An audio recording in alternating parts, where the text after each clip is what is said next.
dalam nama Tuhan Yesus, dalam keletihan kami ingin Tuhan menyapa kami.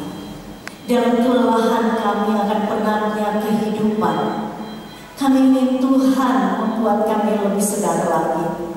Karena itu ya Tuhan, malam hari ini berfirmanlah bagi kami. Kami butuh Engkau Tuhan, bersabdalah bagi kami. Kami siap untuk mendengarkan. Dalam nama Yesus kami mohon kuasa Roh Kudus bekerja. Amin.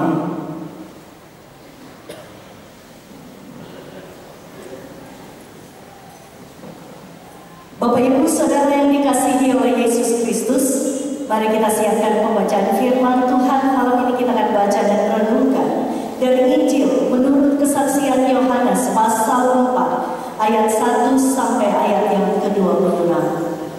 Saya undang kekasih Tuhan semua untuk berdiri.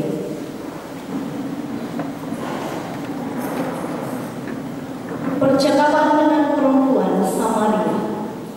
Ketika Yesus mengetahui bahwa orang-orang Farisi telah mendengar bahwa Ia memperoleh dan membaptis murid lebih banyak daripada Yohanes, meskipun Yesus sendiri tidak membaptis melainkan murid-muridnya, Ia pun meninggalkan Yudea dan kembali lagi ke Galilea. Ia harus melintasi daerah Samaria. Maka sampailah Ia ke sebuah kota di Samaria yang bernama Sikar, dekat tanah yang diberikan Yakub dahulu kepada anaknya Yusuf. Di situ terdapat sumur Yakub.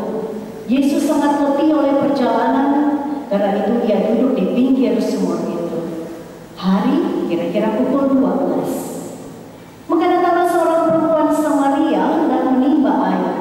Kata Yesus kepadanya, "Berilah aku minum." Sebab murid-muridnya telah pergi ke kota membeli makan. Maka kata perempuan Samaria itu kepadanya, "Masakan engkau seorang Yahudi minta minum kepadaku seorang Samaria?" Sebab orang Yahudi tidak bergaul dengan orang Samaria. Jawab Yesus kepadanya, "Jikalau engkau tahu tentang karunia Allah dan siapakah Dia yang berkata kepadamu, 'Berilah aku minum,' niscaya engkau telah meminta kepadanya dan Ia telah memberikan kepadamu air hidup." Kata perempuan itu kepadanya, "Tuhan, engkau tidak punya timba dan sumur ini amat dalam. Dari manakah engkau memperoleh air hidup itu? Adakah engkau lebih besar dari bapa kami Yakub yang memberikan sumur ini kepada kami dan yang telah minum sendiri dari dalamnya, Ia serta anak-anaknya dan ternaknya?" Jawab Yesus kepadanya, "Barang siapa minum air ini, ia akan haus lagi. Tetapi barang siapa minum air yang akan kuberikan kepadanya, ia tidak akan haus untuk selama-lamanya. Sebaliknya, air yang akan kuberikan kepadanya akan menjadi mata air di dalam dirinya yang terus-menerus memancar sampai kepada hidup yang kekal." Kata perempuan itu kepadanya, "Tuhan, berikanlah aku air itu, supaya aku tidak haus dan tidak usah lagi datang ke sini untuk menimba air." Kata Yesus kepadanya, "Pergilah, panggillah suamimu dan datang ke sini." Kata perempuan itu, "Aku tidak mempunyai suami." Kata Yesus kepadanya, "Tepat katamu bahwa engkau tidak mempunyai suami, sebab engkau sudah mempunyai 5 suami dan yang ada sekarang padamu bukanlah suamimu. Dalam hal ini engkau berkata benar." Kata perempuan itu kepadanya, "Tuhan, nyata sekarang padaku bahwa engkau seorang nabi. Nenek moyang kami menyembah di atas gunung ini, tetapi kamu katakan bahwa Yerusalemlah tempat orang menyembah." Kata Yesus kepadanya, "Percayalah kepadaku, hai perempuan, saatnya akan tiba bahwa kamu akan menyembah Bapa bukan di gunung ini dan bukan juga di Yerusalem. Kamu menyembah apa yang tidak kamu kenal. Kami menyembah apa yang kami kenal, sebab keselamatan datang dari bangsa Yahudi." Tetapi saatnya akan datang dan sudah tiba sekarang bahwa penyembah-penyembah akan menyembah Bapa di dalam roh dan kebenaran. Sebab Bapa menghendaki penyembah-penyembah demikian. Allah itu roh, dan barang siapa menyembah Dia harus menyembahnya dalam roh dan kebenaran. Jawab perempuan itu kepadanya, aku tahu bahwa Mesias akan datang, yang disebut juga Kristus. Apabila Dia datang, Ia akan memberitakan segala sesuatu kepada kami.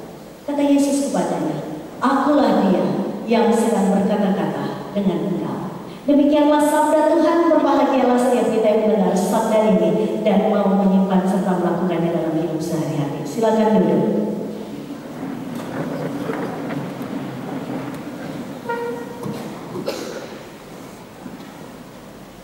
Salam. Helam atau Salam. Bapak-bapak saudara yang diberkati oleh Yesus Kristus, saya berharap kita semua masih ada kekuatan dan energi untuk melanjutkan ibadah kita. Amin saudara. Masih ada sukacita bapak-bapak. Mari salaman kanan dan kiri dan katakan, Tuhan memberkati. Kasih senyum yang paling manis, kasih senyum yang paling bisa memberikan energi positif untuk teman kita. Baik, bapak-bapak saudara yang diberkati oleh Yesus Kristus, saya mau tanya di sini, apakah kita semua yang ada di dalam ruangan ini pernah ada dalam satu momen, pernah ada dalam satu peristiwa, satu kesempatan di mana kita itu salah duga, kita itu salah kira tentang seseorang atau tentang peristiwa? Pernah? Saya kira tentu kita semua pernah ada dalam posisi itu. Kita akan mulai dengan kita bilang, Bekira dia baik.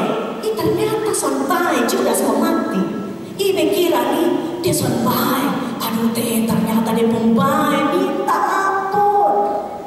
Bekira dia nih penjodoh. Ternyata orang lain penjodoh. Siang hari malam boleh bawa dia dalam doa syafaat. Tapi angin mungkin orang lain yang mau dia di pelaminan. Semoga tidak ada di sini ya saudara. Ada. Bapak-bapak saudara, ada banyak Bekira lainnya. Bekira dia suka dengan beta, tentu dia suka dengan bungkapan. Bekira bebung hidup dia akan jalan lurus, lalu kita bisa jadi bos. Tentu bisa sadar begini bebung umur sekarang kita jadi bis. Beta kira kalau betidur sain orang muda ya, beta main HP beta main game beta sampai pelayanan beta bisa jadi polisi. Ya benar ya, polisi tidur. Nah, banyak Bekira lainnya saudara, termasuk beta kira beta kawan yang sejanji mau pilih beta, dia pilih beta. Ternyata dia pilih orang lain. Kasih tahu kawan di sebelahnya, beta benar pilih yang disepakati. Saudara, banyak orang merasa dia mengerti banyak hal. Banyak orang merasa bahwa dia tahu banyak hal. Banyak orang merasa bahwa dia paling paham tentang sesuatu. Tetapi sebenarnya dalam fakta kehidupan dia tidak tahu apa-apa. Dalam fakta kehidupan belum tentu dia mengerti yang dia bilang dia tahu itu. Jangan bilang kalau dia bisa mengerti orang lain, kok mengerti dia pun diri saja sudah bisa. Mengerti dia pun diri saja masih salah-salah. Dia senang dia disapa, dia senang dia akan pilih mana, dia senang 4 tahun lagi dia akan seperti apa, dia senang ketika dia terpilih nanti apa yang harus dia kerjakan untuk pelayanannya. Dia sudah tahu. Dan saudara, ini yang sering bikin orang itu salah paham. Ini yang sering bikin orang itu salah duga, termasuk salah kira. Nah, kalau kita bicara tentang mengerti, di dalam dunia ini ada 3 orang, 3 tipe, ada 3 model yang bisa kita temui. Yang pertama, orang yang tahu bahwa dia itu tahu. Ingat ya, orang yang tahu bahwa dia tahu. Yang kedua, orang yang tahu bahwa dia tahu. ketiga, orang yang son tahu bahwa dia itu son tahu. Oke? Yang pertama apa? Orang yang tahu bahwa dia tahu. Yang kedua, orang yang tahu bahwa dia tidak tahu. Yang ketiga, orang yang tidak tahu kalau dia itu Totong yang mana? Nomor berapa? Bapak saya ada di nomor berapa? Nomor 1. Oke, kita ada di nomor berapa? Kasih tahu kawan di sebelah. Tepuk bahunya lalu kasih tahu. Beta nomor sekian. Tepuk bahu teman kasih tahu. Beta ada di nomor berapa? Saudara, bapak-bapak pendeta, jemaat Tuhan yang diberkati. Kalau kita ada di nomor 2, itu masih agak aman. Tapi biasanya kita akan ketemu dengan orang-orang itu yang ada di nomor 1 dan nomor 3. Tipe 1 dan tipe 3. Dia tahu bahwa dia itu tahu. Lalu dia sudah tahu bahwa dia itu sudah tahu apa-apa. Ini yang bikin kepala sakit. Apa bahasa satunya kepala sakit? Ini susah bagi saya menghafal sebelum saya menyesatkan nanti kali. Oke. Bapak-bapak saudara, kalau orang yang ada di tipe 1, orang yang dia tahu bahwa dia itu tahu, biasanya agak sok-sokan. Kalau ngomong nih, pokoknya dia mengerti banyak. Orang yang di tipe 1 itu biasanya mengerti, merasa diri mengerti, lalu kemudian dia mulai memandang remeh sesuatu. Lalu nanti tanya sama dia, lu tahu? Kita tahu dia ngomong apa? Malu tahu? Tahu. Tahu apa? Tahu.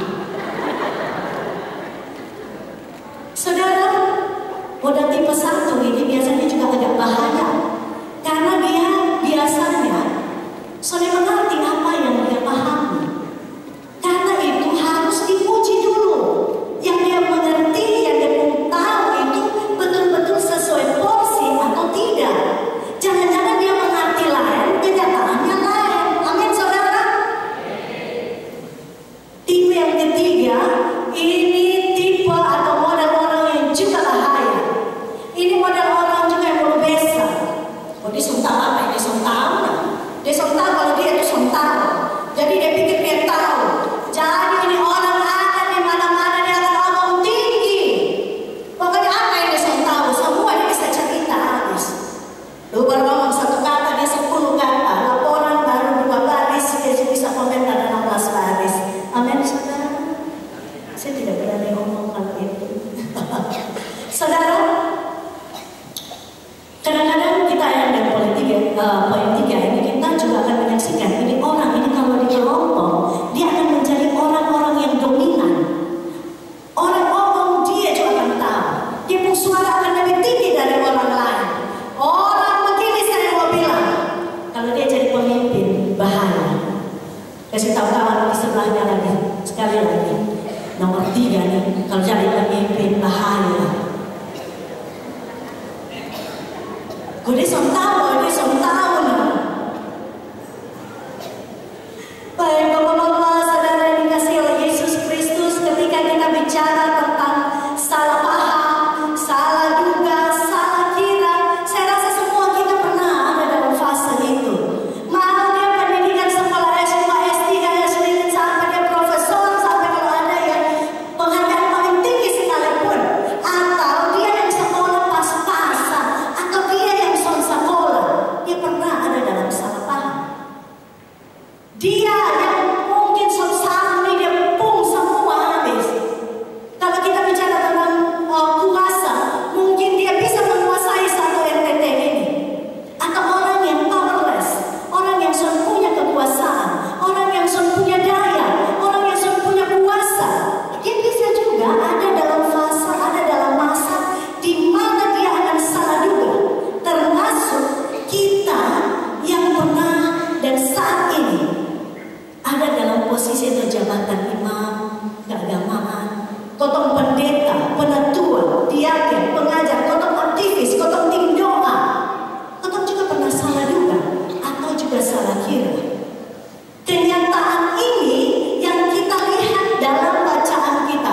Yohanes 4 ini.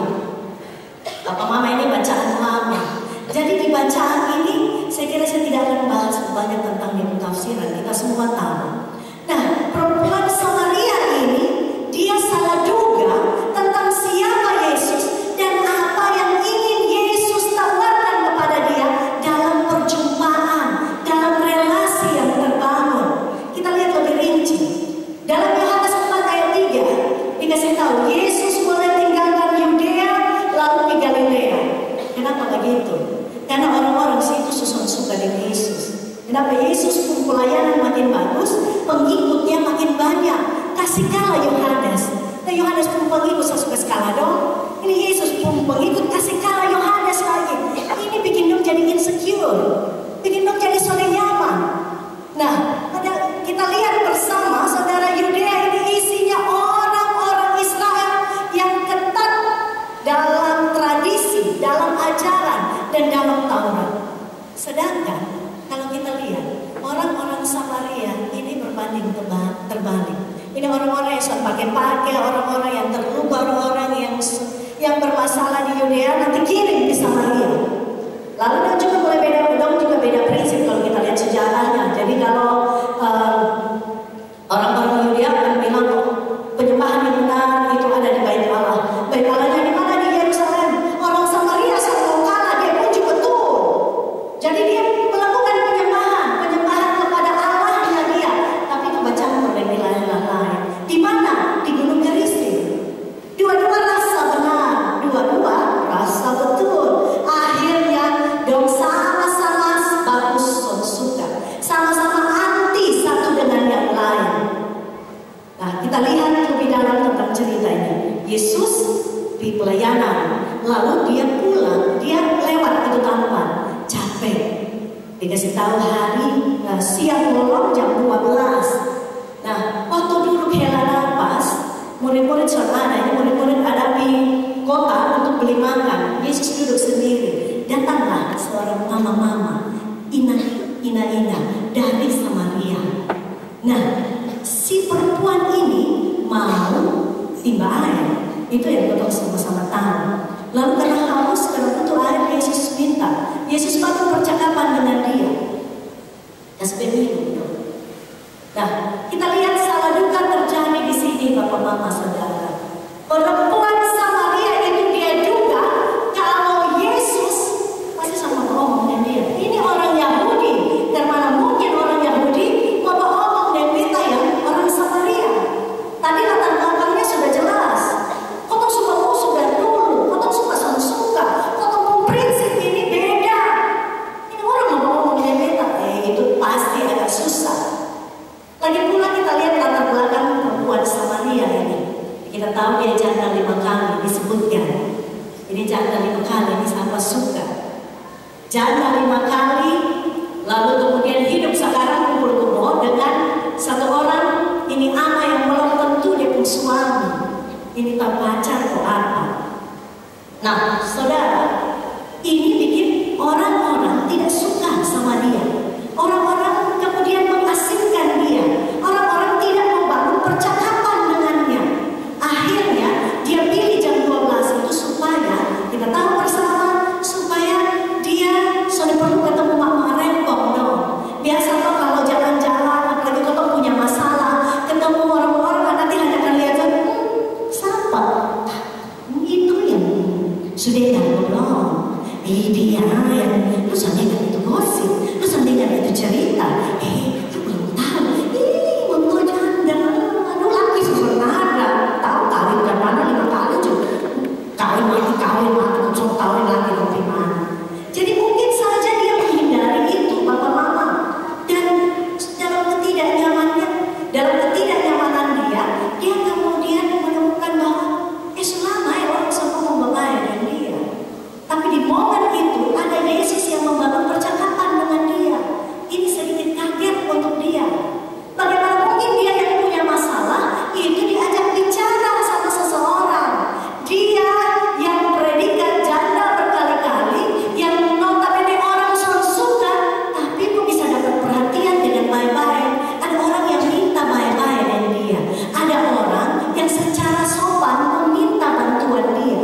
Bapak mama, itu kalau minta bantuan di orang, dia pasti kau rasa dia lebih dari kau. Betul kau soalnya.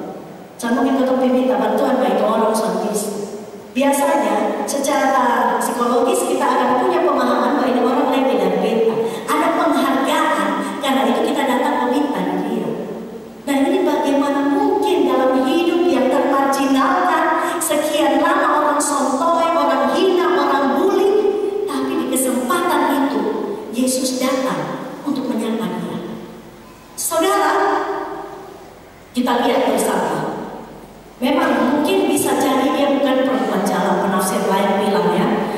Mungkin juga karena kita lihat kalau dalam Taurat Musa, perempuan sudah bisa kasih cerai suami istri laki-laki yang bisa cerai. Bisa jadi si perempuan ini adalah korban dari laki-laki yang tidak mencintai dia, yang baru hubungan dia karena tipu ulang balik. Atau kemungkinan lain di mana mungkin suami nikah dan dia mati. Dan ini sekarang ada pacar nih, masuk tahu ya. Kita yakin suami mau cari hubungan dengan dia, soalnya dia masa lalu. Nah, dalam apapun persoalannya, itu bikin orang tidak suka dengan dia. Nah, dalam masa di mana dia tanya, dia ini berharga ke suami, dia ini masih layak hidup atau tidak, dia ini masih dapat tempat atau tidak di pandangan masyarakat. Di momen itu, Yesus hadir. Di momen itu, Yesus datang. Saudara, setiap kita yang ada di sini, tentu kita punya pengalaman hidup masing-masing. Kotong yang ada di sini, kotong punya banyak luka-luka hati, luka-luka batin yang kita mungkin tidak bisa cerita sama orang lain. Kita yang hadir malam ini, mungkin dalam jumpa kita begitu mulianya dan begitu anggunnya, tapi siapa yang tahu hati ini ada ancol. Siapa yang tahu bahwa tubuh hati ini ada bisa-bisa. Entahkah kita pernah dikecewakan oleh pasangan kita, atau pernah dijanji kawin terus ditinggal. Kotong yang pernah dijanjikan akan satu jabatan, satu kuasa, tapi kemudian kita tidak dapat itu. Kita yang punya pengalaman digosipkan, atau kotong di sini yang punya pengalaman dilecehkan, baik di kehidupan keluarga, kehidupan masyarakat, atau mungkin dalam pelayanan pernah dilecehkan. Who knows? Kita yang punya pengalaman karena pokok siang hari malam biru beraus. Ini hari kita bisa bilang di jemaat, Mang Pendeta, kenapa ini telinga agak merah-merah? Besok dia tadi tabrak pintu pastori. Besok datang lagi apa? Bapak pemadam kenapa itu kayak cakar-cakar? Soalnya dari bapak dipotong sapi, dipotong rumput ke semakan sapi deh. Putri malu dong anak-anak, karena ini putri malu di rumah, disuruh ramen sendiri. Kita yang punya pengalaman akan itu, kita yang punya pengalaman direndahkan. Kotong sini yang punya pengalaman dibully, karena kotong punya masalah. Lalu orang ngomong-ngomong kotong salah. Kotong yang pernah punya pengalaman ditolak, atau kotong di sini yang punya pengalaman pasangan kita selingkuh, atau kotong dituduh melakukan sesuatu yang kita tidak pernah lakukan, atau kotong mungkin dituduh seperti perempuan Samaria tadi, dasar orang pembawa sial, dasar anak sial, dasar pendeta sial, dasar majelis sial, dasar persekutuan doa sial. Mungkin kita dicap seperti itu. Semua itu saat ini mungkin bisa membuat saudara jadi trauma, saudara jadi sakit hati, tapi tidak tahu harus bagaimana. Makan setengah mati, tidur setengah mati, pikiran besar, akhirnya sakit. Akhirnya saya tahu kita mau menghadap di sana. Akhirnya saya tahu kita harus ke mana. Saudara, semua rasa itu bisa bikin kita tersinggung, bisa bikin kita gampang marah. Lihat ya, orang masalah ini, angin lewat saja bisa marah. Orang di sana ada ngomong apa, dia suka kurang hati. Dikira orang ngomong dia, padahal sombong. Kita mungkin jadi negatif thinking dengan orang lain. Kita bisa menarik diri dari komunitas. Akhirnya apa? Kotong saya percaya dengan kotong pun diri. Kotong saya percaya dengan Tuhan Yesus. Kesempatan ini saya mau bilang, saudara, apapun yang terjadi dalam kehidupan saudara, Tuhan Yesus ada. Amin. Tuhan yang kita layani, Tuhan yang kita sembah, Tuhan yang kita percaya, Dia akan menolong saya dan saudara. Amin. Apapun keadaan kita, saya rindu saudara taruh tangan di dada. Mari kita bisa menutup mata. Kita ingat perjalanan kehidupan kita, perjalanan pelayanan kita, perjalanan keluarga kita. Siapa yang tahu? Berulang kali, seringkali mungkin kita menangis, seringkali kita sedih. Mungkin ada di antara kita yang berulang kali ingin bunuh diri. Mungkin kita yang ada di sini jadi tidak percaya akan kuasa Tuhan. Mari minta Tuhan untuk ada dalam hati. Yang kedua, saudara, perempuan ini tidak kenal siapa Yesus. Kenapa? Karena masalah terlalu banyak, masalah tutup ame di mata, lalu dia sulit tahu Yesus itu siapa. Dia cuma ngomong nembak Tuhan, tapi dia pas tanya, Bapak, dia Bapak ada pesan dari Bapak Yakob, kau yang kasih untuk ini semua. Dia sulit tahu siapa yang sedang beromong dan dia. Dia sulit tahu Tuhan itu siapa. Lalu Tuhan bicara tentang air kehidupan. Kalau minum air yang biasa, nanti mungkin Tuhan akan tetap haus. Tapi air yang dari Tuhan, dia akan menimbulkan mata air dalam hati. Dan saudara, ini tawaran seperti oase di padang gurun.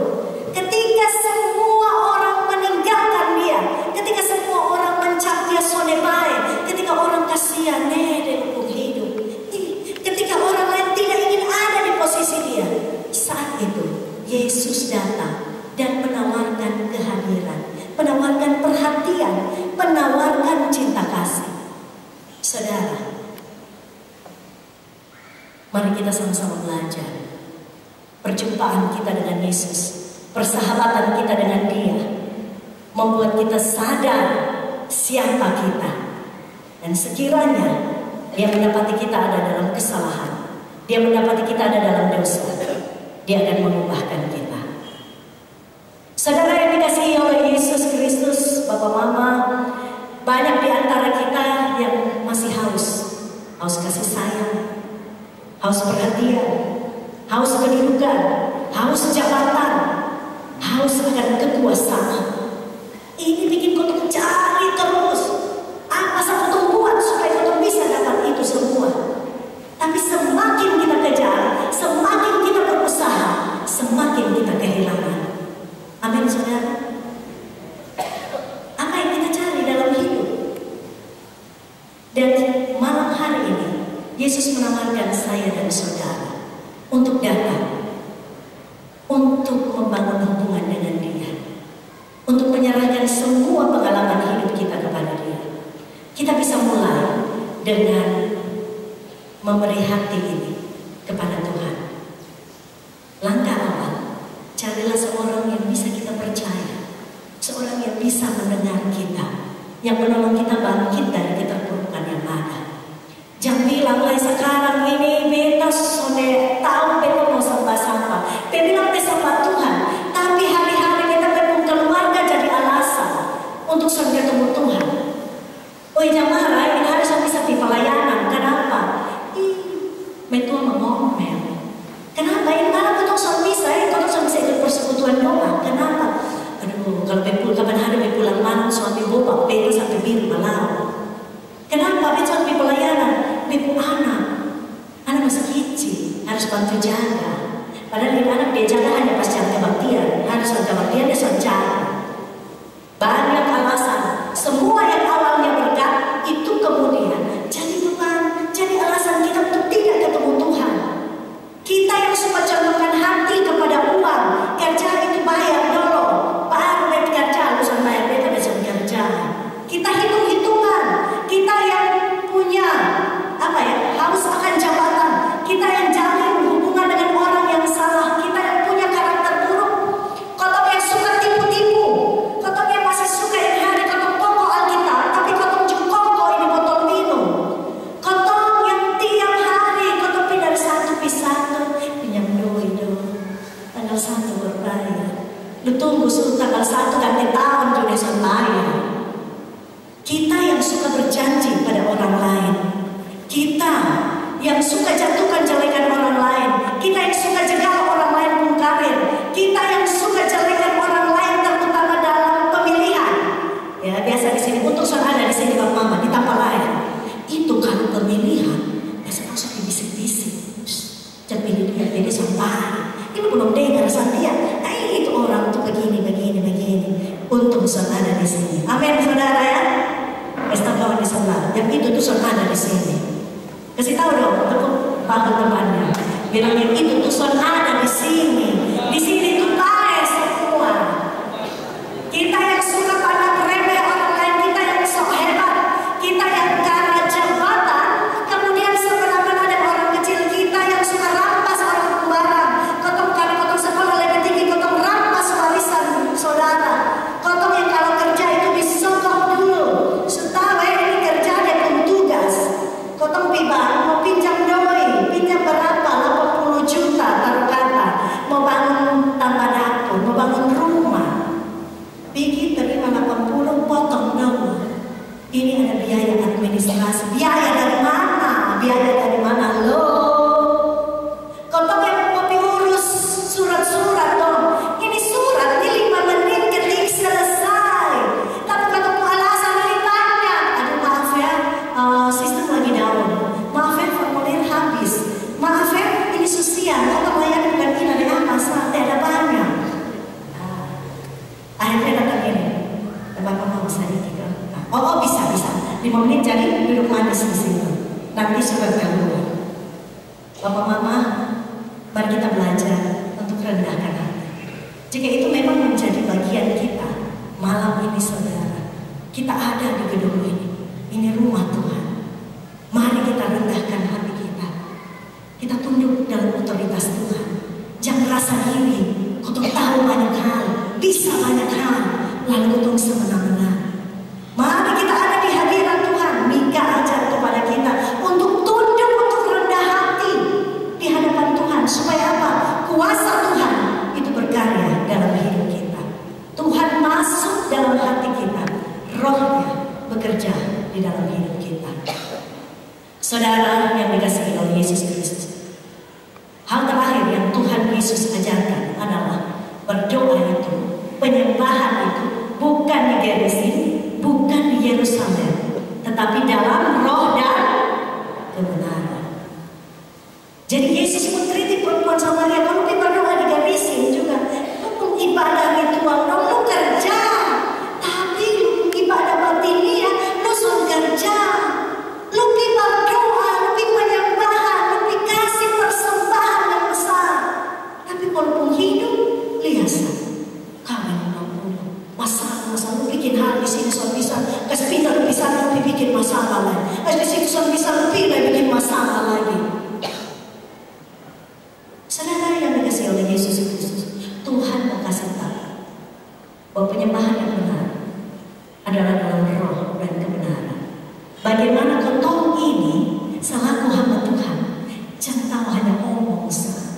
Banyak kita pintar bicara, banyak kita pintar berkhotbah, banyak kita pintar nasihat orang. Nah sekarang kau pintar, kau sampai bikin apa yang kau ngomong itu dalam hidup hari-hari. Jangan sampai kau tunggu kelakuan, kaskala itu orang yang kau nasihat siang hari malam. Jangan sampai kau tunggu penyembahan itu dinistakan karena kau tunggu perbuatan. Kau tunggu yang pokok-pokok Alkitab, tapi kau tunggu juga yang bikin kejahatan di kau tunggu tempat pelayanan. Kau tunggu yang pokok-pokok Alkitab, kau tunggu yang khotbah berapi-api, tapi kau tunggu pikiran, perasaan, kau tunggu kelakuan yang menistakan, kau tunggu hidup, kau tunggu keluarga, kau tunggu lembaga. Hari ini saudara, dalam sidang ini kita belajar, kita sama-sama dikuatkan oleh Tuhan bahwa roh Tuhan itu ada dalam hidup kita, maka kita akan ada dalam kebenaran. Amin. Kita belajar bersama saudara. Mungkin kita bukan orang yang sempurna, tapi mari kita jadikan Gemit ini rumah kita sebagai rumah yang aman. Rumah yang aman untuk apa? Untuk setiap orang yang ada di dalam itu bertumbuh. Mari kita jadikan Gemit ini sebagai satu sinode yang aman dan nyaman. Setiap orang yang punya masalah, setiap orang yang ditinggalkan, setiap orang yang dilecehkan, setiap orang yang dapat perlakuan tidak adil, biarkan dia pulang ke rumahnya dan dia dipulihkan di sini, dia ditumbuhkan di sini. Mari kita belajar. Setiap orang punya prinsip, setiap orang punya pemahaman tentang benar dan salah. Mari kasih telinga untuk dengar dari dia komposisi. Jangan dia berdatang kotong suhakimi santinya. Jangan dia berdatang kotong su tahu duluan sebelum kotong tanya dia. Mari saudara, beri hati yang penuh empati. Kemarin dalam pembahasan bilang apa? Mari kita berteologi pakai hati. Mari kita membangun keadilan pakai hati. Masalahnya kotong keadilan menjadi sesuatu yang semu dan tergantung siapa. Malam hari ini kita sama-sama oleh panitia kita diminta, kita diarahkan untuk bagaimana membangun Gemit ini sebagai rumah bersama, sebagai tempat kotong tumbuh, sebagai tempat di mana orang-orang yang ada di dalam itu mengalami perubahan karakter, mengalami perubahan sikap, mengalami sesuatu yang baik untuk di masa depan. Kalau tadi perempuan Samaria, dikira dia sudah punya hari besok lagi, tapi ketika dia ketemu Yesus, seakan-akan dia pulang ke rumah, seakan-akan dia diterima, dipulihkan, ditobatkan. Saudara, mari kita jadikan Gemit kita, sinode kita ini, sebagai tempat di mana kita pulang, sebagai tempat di mana kalau ada apa-apa yang kotong mau di situ, sebagai tempat kotong semua bertumbuh di situ, sebagai tempat di mana Roh Tuhan bekerja, sebagai tempat di mana kita bisa atur semua dalam keadilan. Itu semua bisa terjadi kalau kita ada dalam hadirat Allah. Kita memberi hidup kita untuk melakukan apa yang Tuhan mau. Dan yang utama, kita memberi hidup kita dalam tuntunan Tuhan. Ini bukan kerja satu orang, bukan kerja majelis sinode, tapi kerja untuk semua, kerja setiap insan yang ada di dalamnya. Mari Bapak Mama Saudara, di kesempatan malam hari ini, sekali lagi saya mau bilang, undang Tuhan dalam hati. Mari pegang tangan saudara, tangan saudara di hati, dan kita sama-sama meminta kuasa Tuhan untuk bekerja di dalam hidup kita. Kita meminta Roh Tuhan berkarya, Roh Tuhan menuntun kita. Hari ini mungkin kita ada dalam hati yang begitu sesat, kita ada dalam penderitaan yang begitu panjang, tubuh kita lelah, fisik kita lelah, mental kita lelah, pikiran kita lelah. Kita datang dari keluarga yang mungkin di mata manusia seharusnya keluarga hamba Tuhan adalah keluarga yang baik, tapi rupanya keluarga kita bukanlah keluarga yang baik. Mungkin hari ini kita datang dari jemaat yang penuh dengan air mata dan penderitaan. Kita ditolak, kita dilecehkan, kita dibuli. Sekuat apapun kita berusaha untuk melakukan yang terbaik, selalu salah di mata mereka. Hari ini kita yang berjuang untuk apa yang kita dambakan dan impikan, untuk masa depan kita, untuk pelayanan kita. Taruh tangan di dada saudara, dua tangan di dada, tepuklah dan bilang, ada Tuhan di sini. Butterfly, mari tepuk perlahan-lahan dan bilang, ada Tuhan di sini. Ada Tuhan yang mengerti kita, ada Tuhan yang memahami kita, ada lembaga yang siap mendukung kita. Berdoalah pada Tuhan.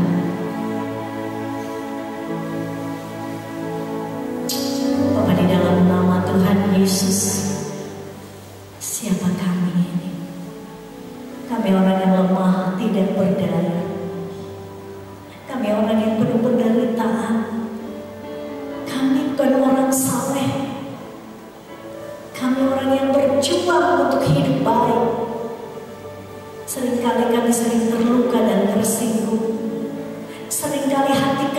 tidak kuat menahan seluruh komentar. Seringkali telinga kami terlalu tipis ketika mendengar percakapan-percakapan tentang kami.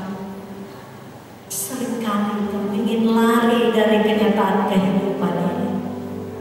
Malam ini, perjumpaan antara Kristus dan perempuan Samaria menolong kami untuk kuat berdiri dalam pelayanan. Kuatkanlah kami dalam roh dan kebenaran. Dalam nama Yesus Kristus kami berserah. Kita semua yang percaya sama-sama katakan amin.